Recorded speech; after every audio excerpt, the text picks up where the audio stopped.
Welcome back to SnowRunner, y'all, and in this video, we're going to be taking a look at a truck that, well, it may look like a Ford Raptor, but in fact, in console-friendly circles, it is known as a Raptor. Now, as far as what you can do with this thing goes, you can go from basically a stock plus, sort of Raptor approach, or you can even go into the garage and switch it out for a completely over-the-top 6x6 variant. But in this video, we're going to be focusing more on the 4x4. Now, what we're going to do out here on TNB Trails is get this into the garage. We're going to customize it a little bit, kind of make ourselves a little bit of a overland slash trail riding build. We're going to take it out, have some fun with it, and see what it's all about. It sounds really, really good, too. Now, it actually, you know what? It actually sounds like the EcoBoost has been swapped out for a V8. Let me know in the comments section down below if you guys are all about those, like, the new Raptors with the EcoBoost engines, or if you still prefer the V8 Raptors. Now, let's go ahead and jump straight into the customization. Now, the stock is going to be a B-, which, like, if you're looking to keep this thing very, very, very close to, like, vanilla game performance, I mean, that's actually slower than a lot of vanilla trucks. So if that's what you're looking for, you could totally leave it on the stock tune, but you also have the upgraded package, you have the tow package, you have the race package, you also have the performance package, which is going to be a little bit more of an all-rounder, but still comes with all of that, power and torque, whereas the race package is basically going to be the one that you're going to install if you want to just either yeet it around a racetrack or send it off the top of a mountain. Now, I'm thinking that what we'll probably end up doing is we're probably going to go with the performance package because it's a really good all-rounder. Then, gearbox-wise, we're going to, let's see, I think we're going to check out the, probably the off-road transmission.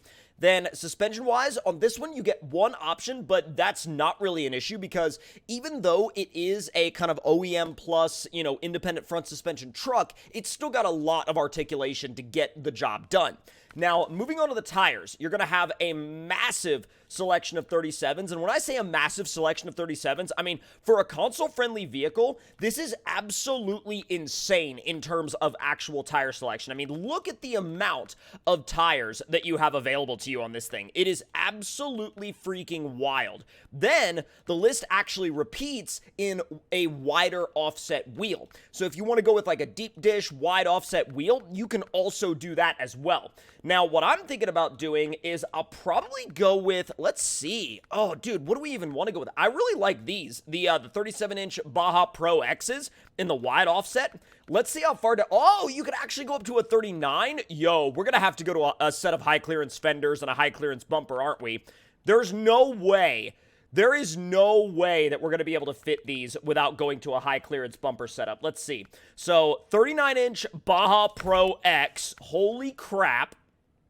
Dude, that's like, holy, do you have any idea how much that would rub if we didn't cut anything? That would rub so much. Like, oh my god, that would be rubbing constantly. Now, let's see. We're going to go ahead and throw the roof rack up there. And then, let's see. Bed liner. I'm kind of back and forth about, yo, we could do a Baja bed with, like, the rear-mounted radiator and the freaking fuel cell. That's pretty nuts. That's gnarly. So if you wanted to go for like a full race setup, you totally could. You got a flatbed, a ute tray if you want to go that route. You've also got a utility bed if that's kind of more your style. I think for this build, I think we're going to probably, you know what? I was originally going to go with the standard bed, but then I was like, you know what? The bed cage would be pretty legit. Like, that'd be pretty gnarly. All right, so let's see. Let's run the circular light bar.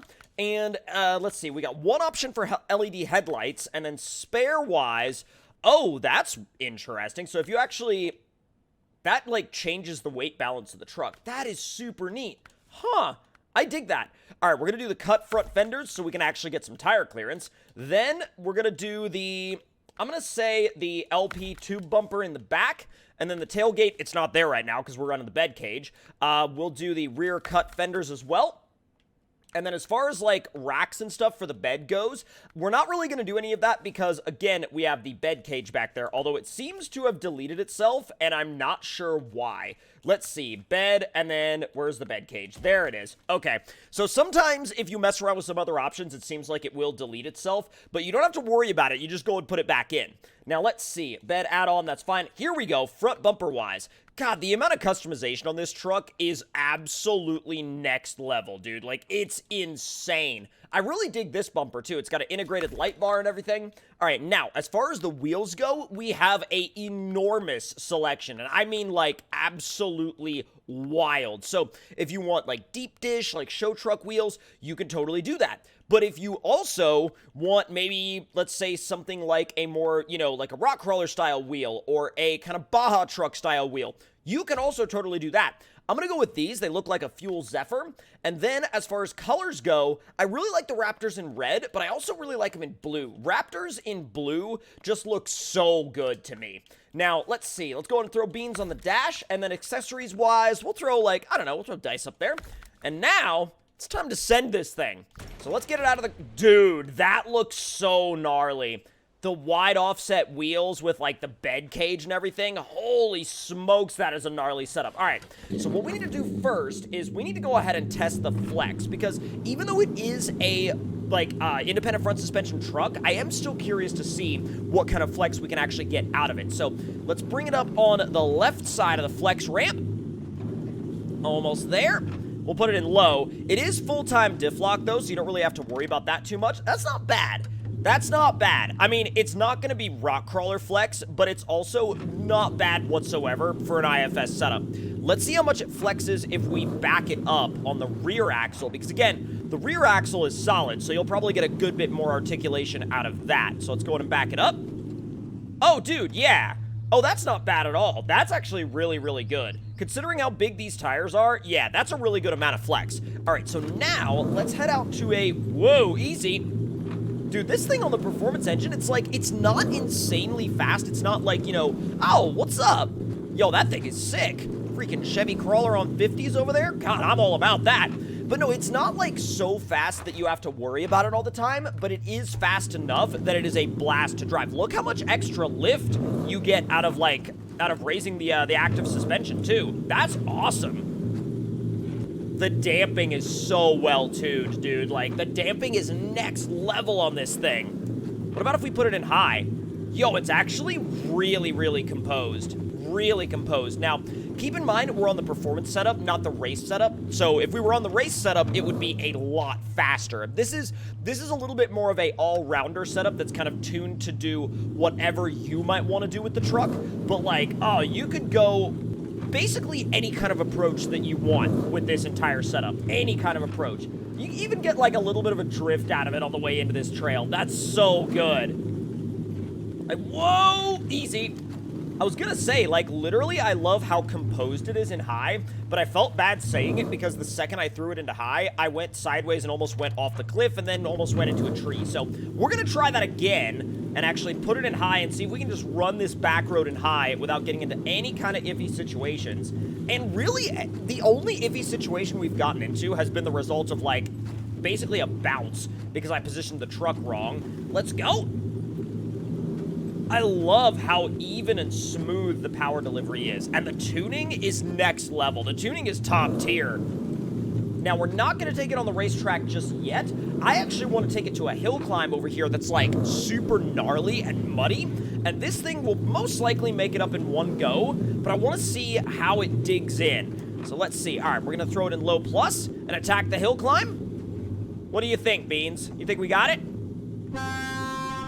Beans thinks we got it. Oh, dude, that's freaking deep. Every time I come up here, oh, dude, the lights look so good. Every time I come up here, I am amazed at how freaking deep the mud is. Let me back this thing up just real quick. Easy. Get this thing rotated.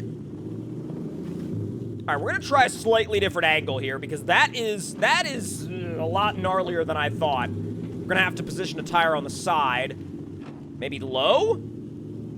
Oh, easy. Come on. There we go.